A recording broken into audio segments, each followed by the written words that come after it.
Buenos días. Mira, cuando uno se prepara un mensaje, yo algo que intento hacer es ponerme en situación. Ponerme en situación. El contexto es muy importante.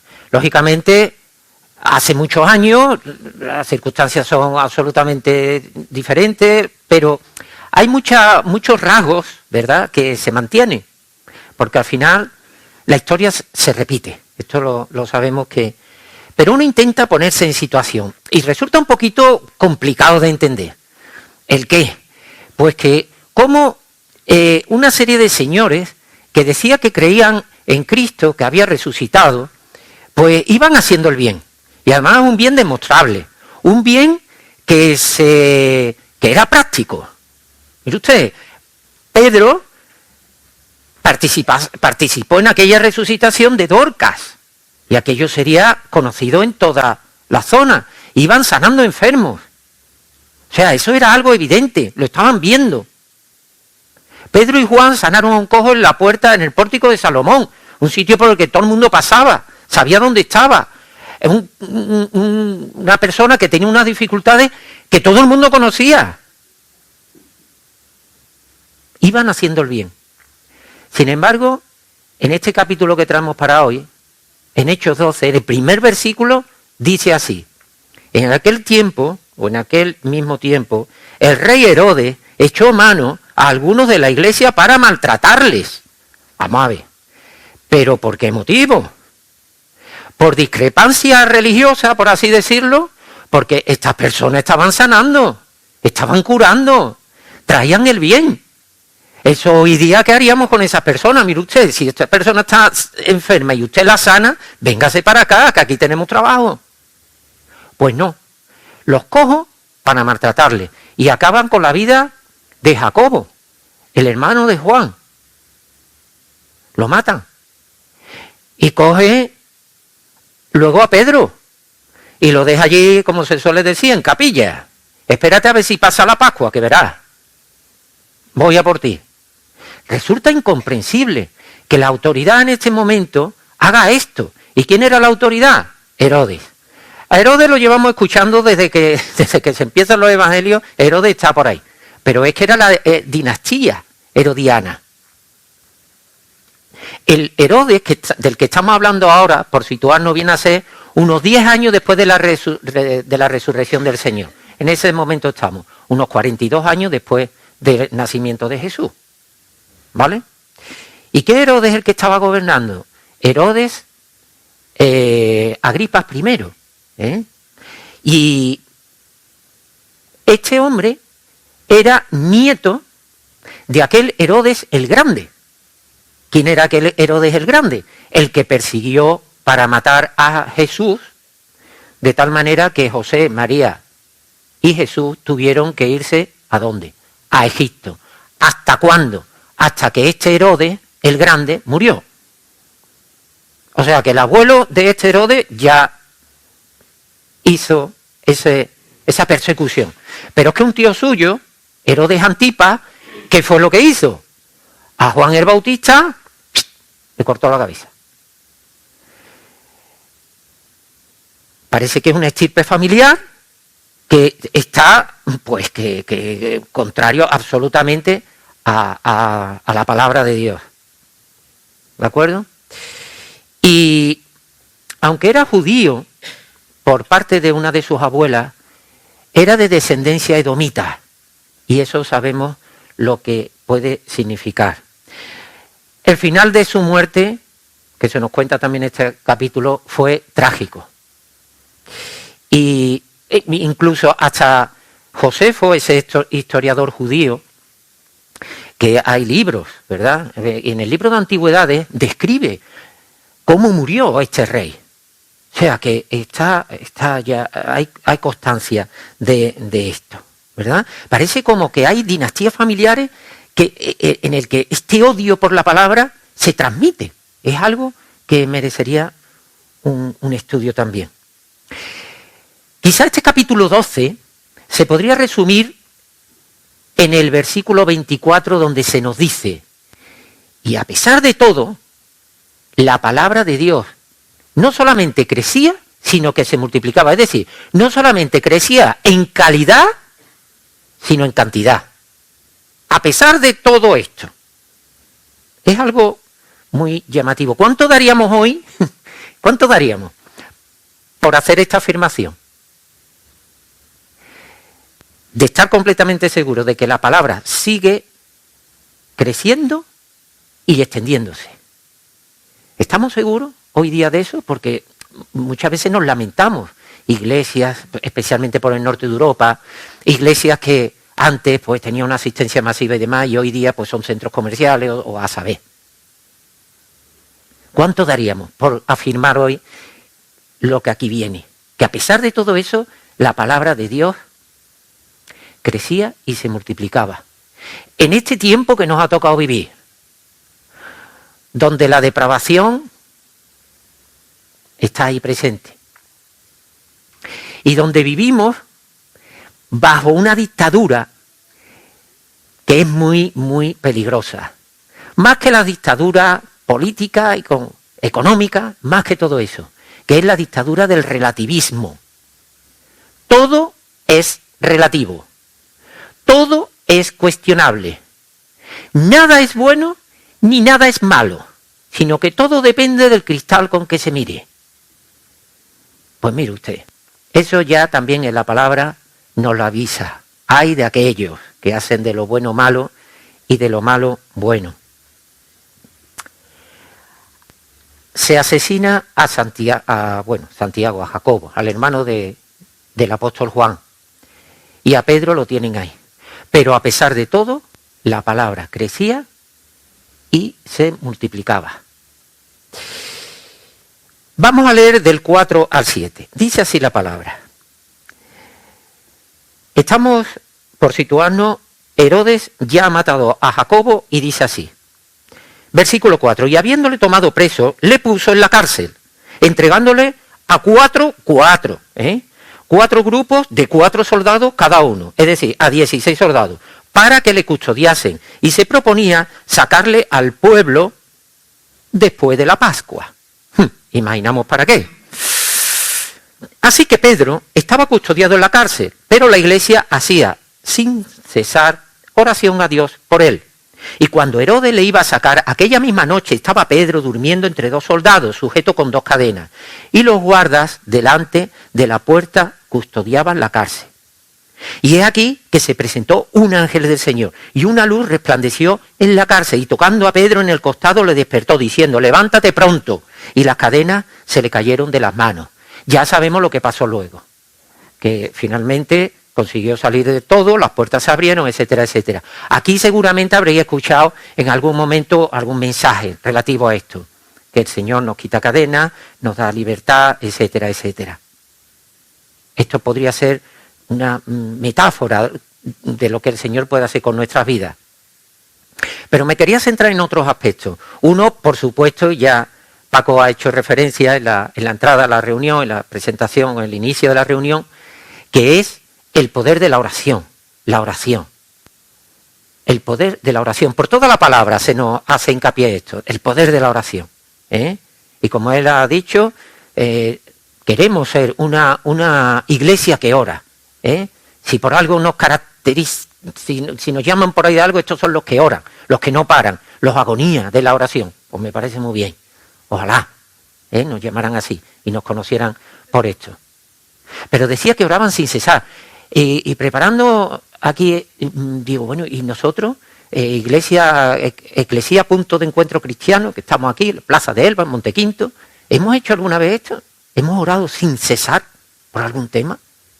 Hemos orado sin cesar, como se dice, a hierro, a tope. Es algo que no deberíamos olvidar. Cuando tengamos realmente una cuestión seria, importante, ponernos a orar sin cesar.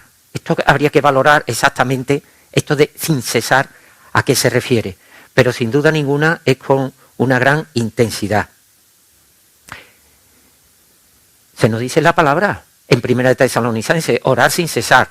Y después también nos lo encontramos aquí en Santiago, en el capítulo 5. Porque la oración eficaz del justo puede mucho. La oración eficaz, Ahora habría que preguntarse, ¿y qué es la oración eficaz? ¿Cómo es la oración eficaz del justo?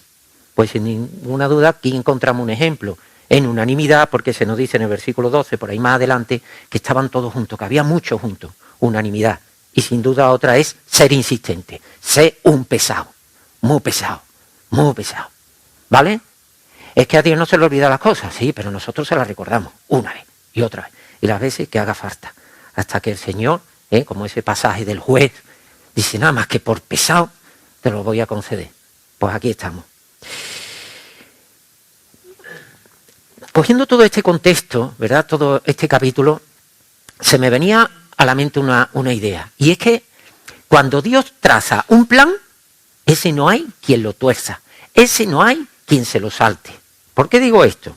Porque Pedro, en capítulos anteriores, pues ya había sido apresado. Pedro llevaba una vida que digo, bueno, este hombre, ¿cómo podía soportar todo esto? Se habla mucho de Pablo, pero en estos capítulos hasta ahora Pedro tiene una carga fundamental, tiene un papel fundamental en la extensión de la palabra. Pedro fue apresado, luego fue apresado otra vez, lo azotaron, le dijeron que no hablara más de Jesús, que no hablo yo de Jesús, ¿cómo que no? Y ahí está, continuamente. Y ahora ya lo tenían cogido, encadenado, y dice, ya hasta aquí ha llegado. A ver si pasa la Pascua. Pero es liberado y sabemos que pudo huir. Él, en cuanto fue liberado, fue a hablar con los apóstoles, sabía dónde estaban reunidos, y se montó una gran movida. Herodes, cuando se enteró que había sido librado de la cárcel, ¿qué es lo que hizo? Se puso a buscarlo y condenó a muerte a todos aquellos soldados que habían estado vigilando. ¿A dónde fue Pedro? A Cesarea. Una pregunta. Cesarea está al norte. ¿Y qué es lo que había en Cesarea para que Pedro fuese allí? Esto nos lo dice según la versión de la Pechita. Simón Pedro va a Cesarea. Si recordáis, hace un par de domingos estuvimos hablando aquí de un hecho muy importante, que fue la conversión del centurión Cornelio. ¿Y dónde estaba Cornelio y su familia? En Cesarea. Pues mire usted, qué mejor sitio para aterrizar en un lugar donde Dios había previsto de antemano que allí podías tener un refugio donde no ibas a tener problemas. Si Cornelio, centurión, que eso era una institución, si se lee quién era un centurión y qué autoridad tenía, se comprende perfectamente que allí podía estar bajo ese paraguas de la autoridad sin temer a nada. Y es que el Señor, cuando traza un plan, ese plan no se puede cambiar. Y el Señor provee. En momentos de angustia, en momentos de dificultad, el Señor te da salida. Es cuestión de esperar. ¿Cuántas veces acorralaron a Jesús? Yo no sé, no las he contado, pero que unas cuantas. Y al final, como dice la palabra, se entregó a sí mismo. Cuando hay trazado un plan, eso no lo cambia nadie. Pero ¿por qué este hombre quería matar a Pedro? ¿Era por discrepancia religiosa? ¿Qué va? Herodes se había criado en Roma. Tenía una gran amistad con el emperador Claudio y fue el que lo nombró rey. Entonces, Herodes aterriza en Judea y quiere congraciarse con las autoridades religiosas judías, que eran las que tenían allí el trapicheo y el mando. ¿Y qué es lo que hizo? Como vio que agradó a aquellos judíos la muerte de Jacobo, pues dijo, pues yo sigo, y por eso cojo a Pedro. ¿Vale? Pero las consecuencias que le vinieron a Herodes no solamente fue por esto. En el versículo 23 se nos dice cómo Herodes fue aclamado por el pueblo y el pueblo lo comparaba con Dios. Y él no negó. Él cogió la gloria de Dios para sí. Para sí. Sabemos cómo terminó. Y como ha estado comentando nuestro hermano José Antonio, el pueblo de Dios es un pueblo que está protegido por Dios. Y hay de aquellos que quieran atacarle, que quieran extorsionarle. Sabemos que Dios no se olvida de su pueblo, como nos ha recordado también nuestro hermano José Antonio en Zacarías 12 y versículo 5. La palabra crecía. La palabra, el término palabra, deriva de logos. Si nos vamos al diccionario Strong, logos viene a significar comunicación, transferencia de información, pero tiene una acepción que me encanta. ¿Y cuál es esa acepción? Revelación. Es decir, que el plan de Dios, la revelación del plan de Dios, se iba extendiendo, se iba comprendiendo. Y son 3 los pilares sobre los que se asienta esta revelación. Uno de ellos, sin duda, Jesús. Otro, las Escrituras. Y otro, el Espíritu Santo. Jesús es el Logos viviente, es la palabra con vida. Las Escrituras es el Logo escrito, es la palabra escrita. Y el Espíritu Santo es el Logo hablado, es la palabra oída. Bueno, ¿y por qué dice esto? Vamos a comprobarlo con algunos versículos. Jesús es la palabra viva. Y nos lo encontramos en Juan 1 y versículos 1 y 14. Dice así: en el principio era el Verbo, y el Verbo era con Dios, y el Verbo era Dios, y aquel Verbo fue hecho carne, tomó vida, y habitó entre nosotros, y vimos su gloria, gloria como del unigénito del Padre, lleno de gracia y de verdad. Las Escrituras son, sin duda ninguna, la palabra escrita. Esto es más fácil de entender. En 2 de Timoteo 3:16, porque toda la Escritura está inspirada por Dios. ¿Para qué? Nos encontramos ahí escrito que nos dice que es para enseñar, para redarguir, para corregir lo que sea necesario y para instruir en justicia, a fin de que todo hombre sea perfecto, todo hombre de Dios sea perfecto y preparado para toda buena obra. Y después el Espíritu Santo es el Logo hablado, es la palabra oída. ¿Por qué? Porque dice en Juan 16:13, pero cuando venga el Espíritu de verdad, Él os guiará a toda la verdad, porque no hablará por su propia cuenta, sino que hablará todo lo que oyere y os hará saber las cosas que habrán de venir. Dios es revelado por la palabra viva, por medio de Jesús, la palabra escrita y la palabra oída. El Espíritu Santo, cuando nos susurra, ten cuidado, por aquí, por allí. A veces hay tantos jaleos que los oídos no captan eso que se nos está diciendo. Hay una frase magnífica de un pastor que fue asesinado, mundialmente conocido, que es Martin Luther King, Martin Luther King, Lutero, eso lo he añadido yo, Luther King. ¿Y qué decía este hombre? Decía que la Biblia tiene vida y le habla, tiene manos y le agarra, y tiene pies y le persigue. Viene a tener mucha similitud con esto que estamos contando. Y también hemos cantado: tu amor me envuelve, me sostiene sin condición, me persigue y deja las 99 y va por mí. Esto lo hemos cantado. Me persigue. La palabra, el Logos. Qué bueno es tener la revelación, que se sustenta en estos 3 aspectos: Jesús, las Escrituras y la obra del Espíritu Santo en nuestra vida. Muy bien, pues vamos a ir, como en los vuelos esos de tanta altura, vamos a ir poquito a poco ya aterrizando y ya vamos a ir notando que me gustaría ir sacando algunas conclusiones, algunas cositas interesantes para que se nos queden ahí grabados, si cabe, con un poco de más fuerza. Si la palabra crecía y se multiplicaba ante tanta dificultad, ¿qué podríamos hacer hoy día? ¿Qué podríamos hacer? Vamos a ver qué es lo que hicieron los que nos precedieron. Si nos remontamos a Hechos 4 y Hechos 5, ocurrió lo siguiente. Como he comentado antes, Juan y Pedro van a la oración al templo y se encuentran a un cojo en la puerta, en el pórtico de Salomón. El cojo está allí pidiendo y le dice: no te vamos a dar nada, pero yo te digo que en el nombre del Señor Jesucristo se ha sanado. Y el cojo sale dando brinco.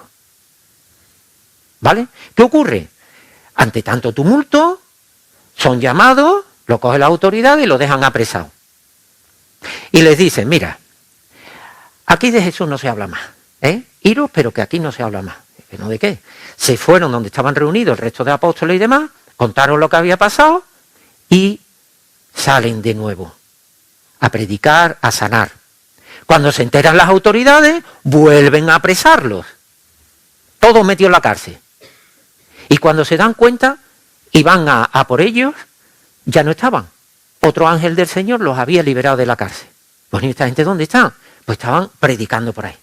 Los apresan en la calle y se los llevan al Sanedrín.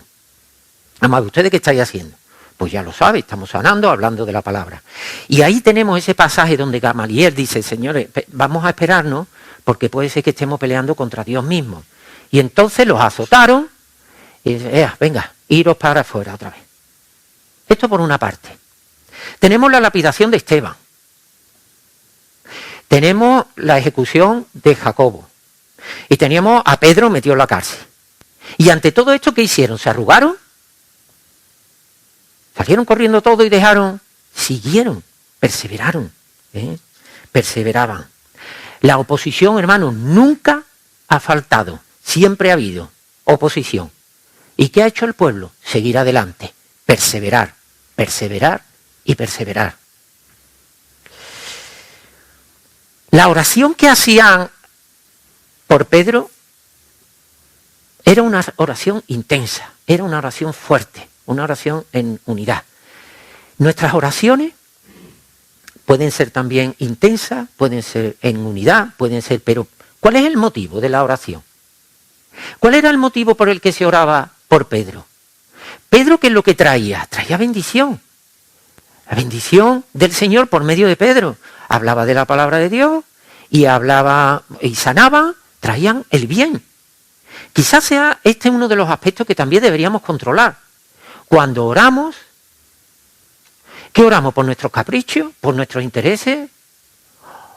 ¿O bien oramos para seguir recibiendo las bendiciones de Dios? Es un aspecto que no deberíamos olvidar. Quiero terminar con una oración, pero leída. ¿Cómo que leída? Pues sí, nos vamos a ir a Hechos 4 y los versículos del 24 al 31. Hechos 4, 24, 31. Nos situamos. Como he comentado antes, Juan y Pedro son arrestados, les dicen que no hablen más de Jesús, salen a la calle y ¿a dónde se van? Con los demás hermanos que estaban reunidos, ¿vale? Cuando les contaron lo que había pasado, ¿qué es lo que hicieron? Esta oración. Y dice así la oración. Y ellos, habiéndolo oído, alzaron unánimes la voz a Dios y dijeron, soberano Señor, tú eres el Dios que hiciste el cielo y la tierra, el mar y todo lo que en ellos hay. Que por boca de David, tu siervo, dijiste, ¿por qué se amotinan las gentes y los pueblos piensan cosas vanas? Se reunieron los reyes de la tierra y los príncipes se juntaron en uno contra el Señor y contra su Cristo. Porque verdaderamente se unieron en esta ciudad contra tu Hijo, contra tu santo Hijo Jesús, a quien ungiste, Herodes y Poncio Pilato con los gentiles y el pueblo de Israel, para hacer cuanto tu mano y tu consejo habían antes determinado que sucediera. Y ahora, Señor, mira sus amenazas, mira lo que nos están haciendo, mira lo que nos están diciendo, y concede a tu siervo que con todo denuedo hablen tu palabra.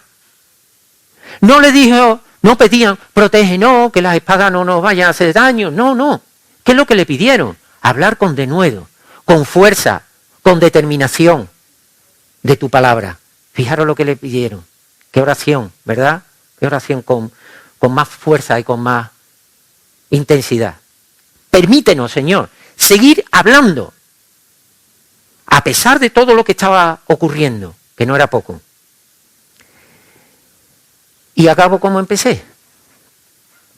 ¿Por qué haciendo el bien eran sometidos a tanto sufrimiento? Hermano, esto es incomprensible. Yo de verdad, con la mentalidad que tenemos hoy día, hace 2000 años, pues la cosa pues, sería diferente. Pero haciendo tanto bien resulta incomprensible. Pero Jesús ya advirtió de esto.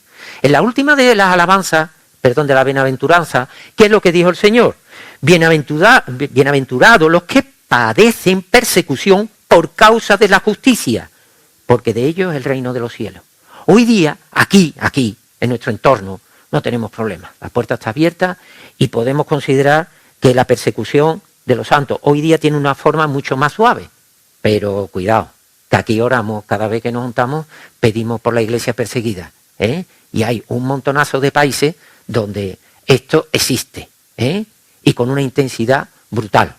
Pero en nuestro entorno más próximo, esta persecución no es como nos la está describiendo la palabra y como vemos que hay en otros países. Entonces, ¿cómo queda esto? Yo hago una sugerencia. Si cambiamos persecución por sufrimiento, ¿cómo quedaría esto dicho? Diría, bienaventurados los que sufren por causa de la justicia, porque de ellos es el reino de los cielos.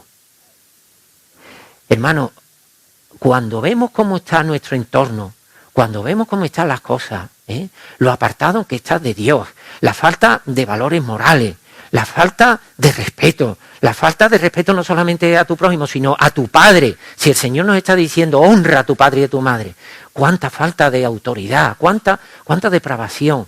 ¿No os causa esto sufrimiento? ¿Por qué? Porque nuestros valores, nuestra referencia es la palabra de Dios.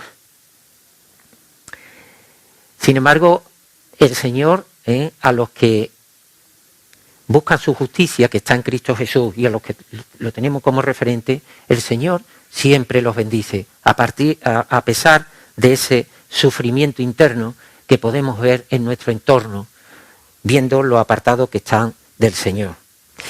Hermanos, con esto acabo. Vamos a preocuparnos, o no preocuparnos tanto, porque venga persecución, y sí orar para que la adversidad, la que sea, del tipo que sea, que no nos falte la fe. Y perseverar y seguir hablando con denuedo, con firmeza, con determinación de lo que el Señor quiere y dejarnos de tantos miedos. Así que el Señor está con nosotros. Y si el Señor está con nosotros, ¿quién contra nosotros?